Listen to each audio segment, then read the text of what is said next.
UPI అంటే మన అందరికీ తెలిసిన digital money transaction system. Phone pay, Google pay, Paytm లాంటివి మన రోజు వాడే యాప్స్ కదా. ఇప్పుడు కొత్త రూల్స్ వస్తున్నాయి. ఆగస్టు 1 నుంచి ఇవి ఫాలో అవ్వాల్సిందే. మొదటిది బ్యాలెన్స్ చెక్ చేసే లిమిట్. ఇప్పటి వరకు మీరు ఎన్నిసార్లైనా చెక్ చేసేవాళ్ళు కదా. ఇకపై రోజుకు 50 సార్లు మాత్రమే చెక్ చేయొచ్చు. ఎక్కువైతే కట్. రెండోది లింక్ అయిన బ్యాంక్ అకౌంట్స్ లిస్ట్ చూడటం. ఒక మొబైల్ నెంబర్ పై ఉన్న అకౌంట్స్ ఎన్ని ఉన్నాయో రోజుకు 25 సార్లు మించి చూడలేరు. మూడో ఇంపార్టెంట్ మార్పు ఏంటంటే ఆటో పేమెంట్స్, అంటే ఈఎంఐలు, సబ్స్క్రిప్షన్లు, బిల్ పేమెంట్లు లాంటివి. ఇవి ఇకపై రద్దీ టైంలో ప్రాసెస్ చేయకూడదు. ఎన్పిసిఐ ఆదేశం ఇది. ఇకపై ఇవన్నీ నాన్ పీక్ అవర్స్ లోనే షెడ్యూల్ అవుతాయి. ఎందుకు ఈ మార్పులు అంటే యూపీఐ మీద ప్రెషర్ తగ్గించడానికి. మన దేశంలో యూపీఐ ట్రాన్సాక్షన్లు సూపర్ లెవెల్లో జరుగుతున్నాయి. ఆ సిస్టమ్ స్మూత్ గా నడవాలంటే ఈ కంట్రోల్ తప్పనిసరి.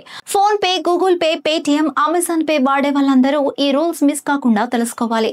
ఇలా చేస్తే యూపీఐ సర్వీస్ లో అంతరాయం ఉండదు. పేమెంట్స్ ఫెయిల్ అయ్యే ఛాన్స్ కూడా తగ్గుతుంది. మొత్తం మీద చిన్న మార్పులు పెద్ద ఇంపాక్ట్ కాబట్టి ఆగస్టు 1 నుంచి ఈ రూల్స్ మైండ్ లో పెట్టుకోండి.